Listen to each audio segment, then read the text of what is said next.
pasa?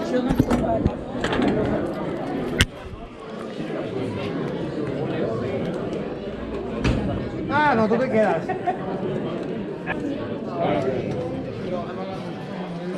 ¿Te imaginas? Uno de estos. Guay, es increíble.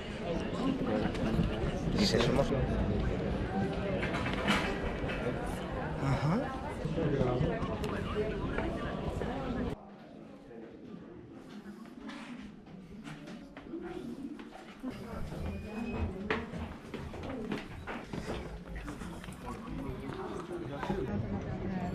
No tengo ya.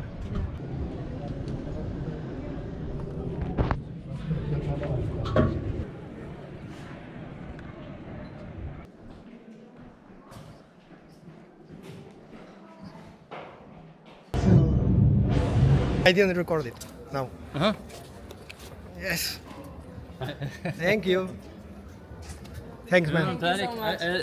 You stand on the at the dunk. Yeah, Yes. but I wasn't drunk. I wasn't drunk. I don't know. On dunk. Yeah, Drunk but for us, festival. but for us, it's drunk festival. Ah. We were working drunk You know. on Friday, on Thursday, yesterday we weren't drunk. Oh, So I okay. didn't remember you. It was like just in Okay. case I wasn't drunk. Okay, I was just working. Have fun. Thanks, you later. I'll wear this one in the gym, Yes. and then when I'm squatting, I will look at all those like manosphere guys. I will say like, I burn your fascist ass down. Also, we'll have sex in this shirt. I love it. Yeah, you will. I need to go to that gym. We will fuck the Patreon. We will fuck the shirt. Yeah. Thanks.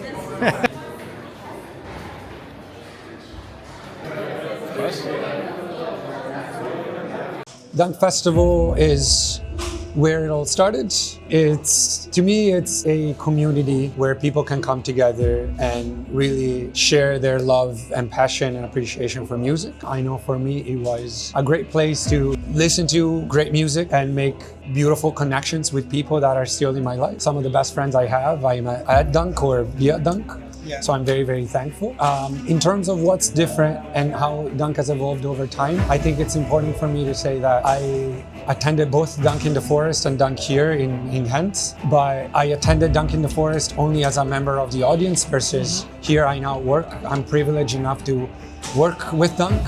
So it's a very different experience attending a festival from the side of the audience and then working at a festival. And I can only say that doing the festival here in Ghent has really helped us kind of expand the festival, bring more bands, bigger bands, and do something different every year. Space. Bigger space. It's okay if you want to add more people. Exactly. That's important. Yeah.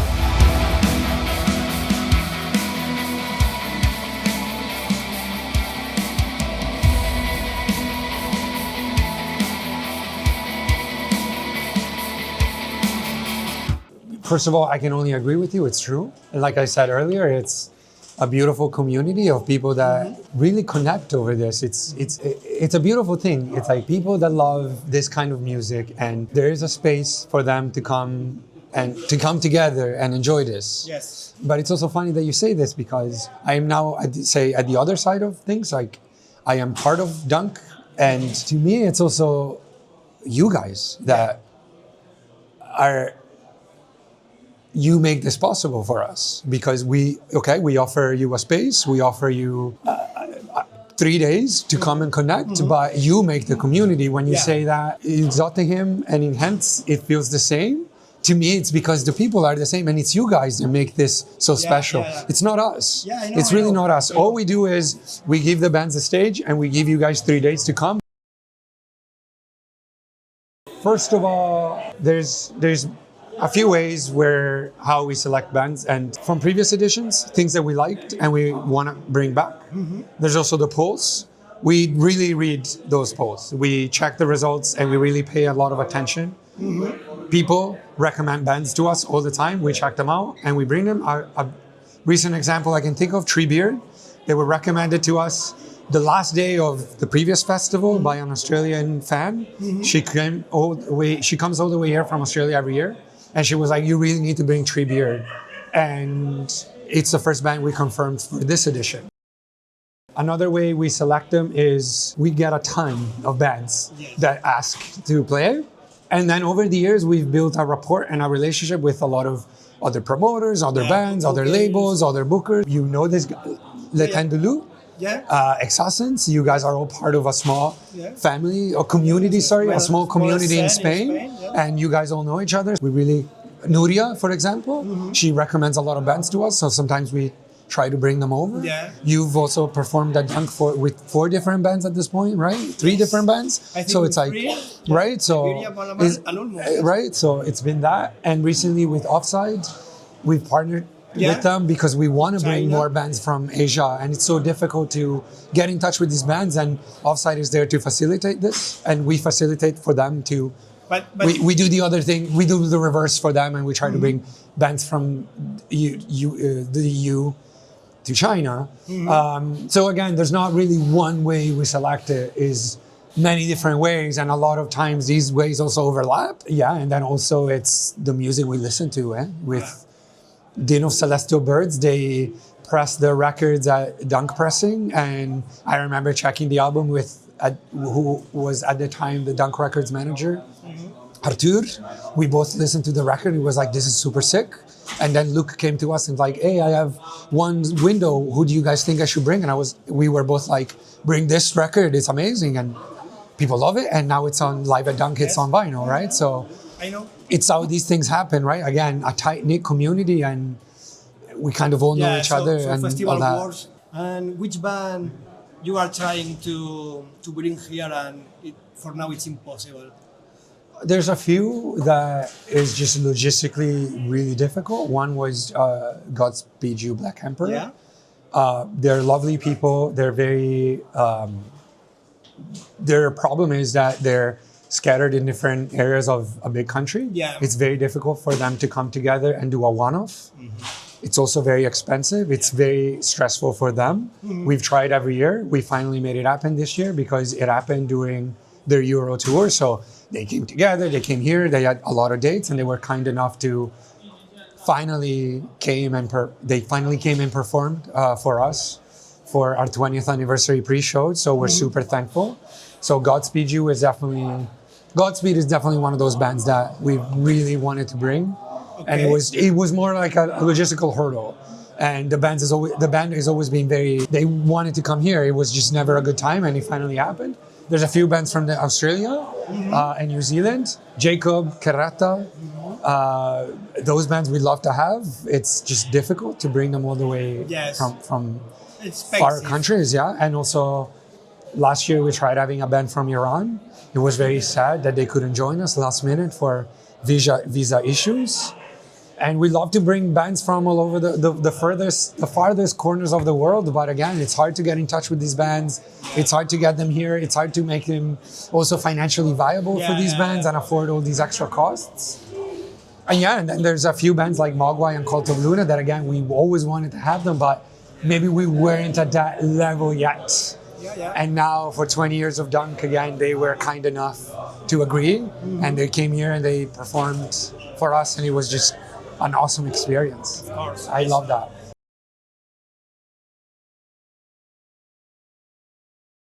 Again, here I might not be the right person to answer this question because I'm not the person behind Dunk Records. 𝗏𝗏 is the person behind Dunk Records. I can tell you what 𝗏𝗏 has told me, that is, they started as a festival, and then the festival kept growing, and some of these bands were like, hey, we're looking for a label to release music, but we can't find a label to release music. Can you help us? And 𝗏𝗏 was in university then, and he was like, maybe I could release music. And he started a label. He was like, maybe I can actually be the person releasing this music. And he started like that. It's just something he wanted to do for this band, for this album, Kokomo, If Wolves. I remember. He loved the album. We all love that album. It's an amazing record. And we're all thankful to the band for writing it and to 𝗏𝗏 for releasing it. And that's how it all started. And they kept releasing music, and they kept releasing music. And now we've been releasing music for close to 15 years. And that's what it is.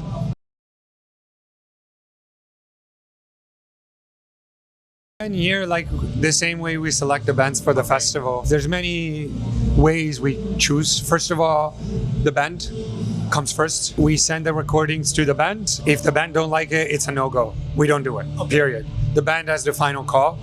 They choose. Yeah, of course. Another way we decide is we ask people. I actually ask people. Last year, for example, I asked a lot of people, what was your favorite show? Literally everyone answered Maserati. So I sent a message to Maserati. I sent an email to Maserati and I was like, hey, everyone loved it. And the band was kind enough to agree. So it's on vinyl now. And then honestly, yeah, I mean, with the live at Dunk, it's also, we're only able to record the bands on the main stage just for logistical reasons. It's very difficult and time consuming to record literally every single show. So it's only the ones that are on the main stage, and the ones that are on the main stage are usually like, you know, we're a post-rock label at the end of the day. So we really try to publish post-rock, music that makes sense for us, right? One that was very interesting was the Den of Celestial Birds, because the band self-recorded them. Like they recorded themselves. Really? Then they sent it to us and I was like, guys, can we please release this? So they were very proud of their release, right? They were very proud of their release, and they were like, they approached us in like this very kind of like shy, respectful way. And they were like, yeah, fuck yes, let's do it. It's awesome. Let's go. And we did a whole co-release with the band, their UK label, A Cheery Wave, and us. And it was awesome. Nice.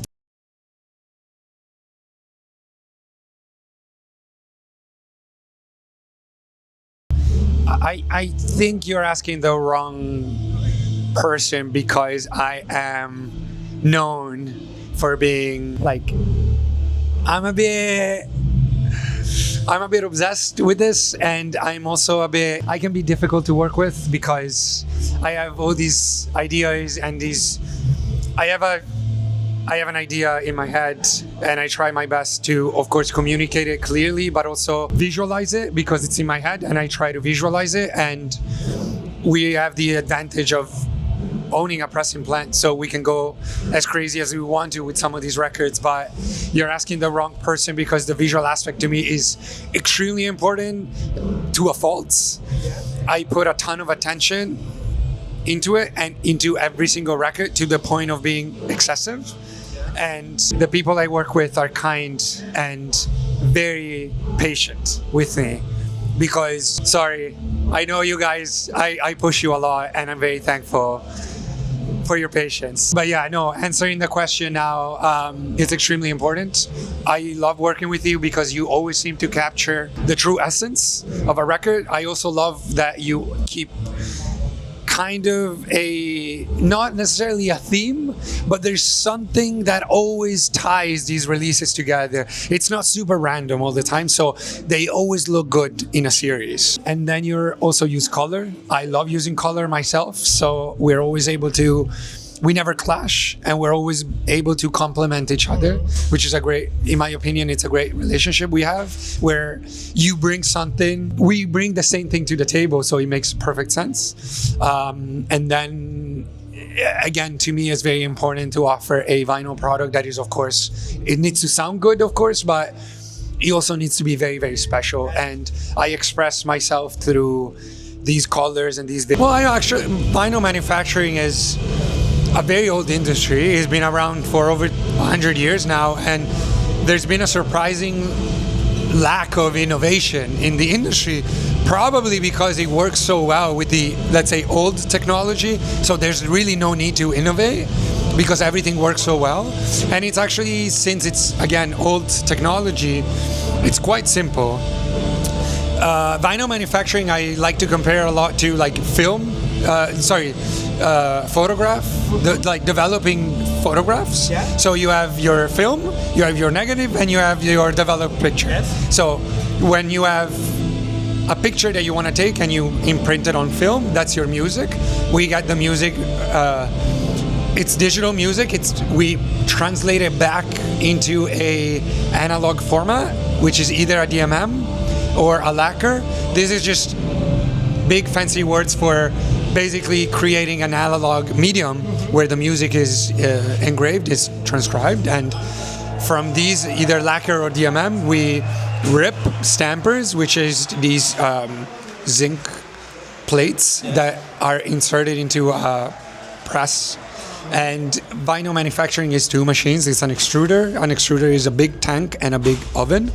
It basically, all it does, it melts compound pellets to the right degree, and it gives you this little puck of that is basically what is going to become your record. It would be a lot easier to explain with images and me talking, but yeah, basically what you have is like these stampers, and the stampers would be the negatives, right? As in a photograph, it would be a negative, and then you place the puck in the vinyl press, and the vinyl press is these two plates, and each plate is one side of the two sides of a record, and then you press the vinyl. It's actually quite simple. There's not, it's not rocket science. It's not a particularly difficult thing, but as with everything that's very simple, it takes a ton of expertise to really master it. So our pressing operators are extremely talented people, and they are really trained to do what they do and do it very, very well and take it very, very seriously. And they're really trained to really feel things with their hands, really feel things with their almost all their senses. They really need to feel the record, they really need to look at the record, and they obviously need to hear and listen to the record. There is another thing that it's recognized an album from your pressing plan. It's the color. Okay. The vinyl color. Yeah. You are playing a little bit more than usual, maybe. Yeah. There is you are experimenting a lot of things, and you have a big catalog of colors. Yeah. How do you decide what to do in every moment for the vinyl? Do you feel something if there is a splatter or is an elipser or whatever? Or? Yeah. Well, there's more than one person on the team, so sometimes we come together and try to decide it together, but I can tell you this is what I do. When for example, when we pressed your record, You almost won? Yeah. Okay. You were very specific you already came with an idea of what you wanted. So I try to echo what you wanted. You wanted something that I think we called your edition Earth Edition, or we Forest Edition, Forest. There's a lot of course, it's not only me on the team that decides, so everyone has their own saying, and everyone decides differently. Some people like more effects more than others, and colors more than others. How I do it is I try to, sometimes I just have an idea. I listen to the music and I look at the artwork, and really, yeah, like you said, this feels like a splatter to me. This feels like a double vortex to me. Sometimes it's the band. The band really wants something, so I'm like, okay, let's try to make it work with these colors. What do you think of this? And I give them suggestions. I guide them through the process. Other times I just have this mental image of what I want. Again, saying what I said earlier about having an idea. I have this image flashes in my head, and I'm like, this is what I want. I just picture it in my head. This is what I want, and I do it. And then sometimes, like in the case with your record, you came to us with an idea, and you wanted something that was very earthy, that had this like very, let's say, natural feel to it, and you named your variant the Forest. So I try to echo that. I wanted 2 more variants that would complement yours, not like clash. Yes. So we wanted something that was, again, earthy, that would call back to nature. So we came up with these variants, and they're contrasting, but they also recall one another, and they go very well together. And how I came up with them was, one, the Earth edition was, we had never really tried that effect with those colors, and I was like, this is the perfect opportunity. These are the colors of the cover. We always wanted to do it. Let's do it. Let's see let's see how it happens. And the other one was just, again, a flash. We had just received the covers, and every time we receive the covers, I get very like a child in a candy store. And it's like I really have a little taste, and I opened the box and I looked at it. And I was like, yes, we need to do a multi-splatter, crazy splatter that will look like it's light radiating through the leaves of a forest, and that's what it looks like. And I'm so grateful for the team, the pressing operators.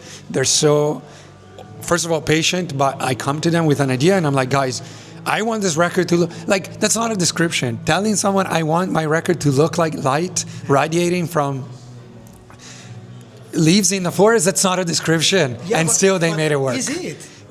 No, it isn't. It really isn't. They're just such talented individuals that are able to do it. And again, I keep saying this, but it all goes back to a community. The festival was a community. The record label became a community, and the pressing plant also became a community. Although out of the three, the pressing plant, it's the more, let's say, real commercial enterprise. It's really geared towards being, a commercial entity. We're a factory. We sell vinyl products. But again, there's a rapport with some of these customers. We've met a lot of these customers in person. Some even come here. Some invited us to their own festivals. So again, there's that element, that human element is really at the forefront of everything we do. And that is something I am hugely proud of. I think this is perfect to end the interview. Thank you, Xavi. Thank you guys for watching. I hope you enjoyed this interview. Sorry I talk a lot. Thank you so much. I love you, man. Thanks.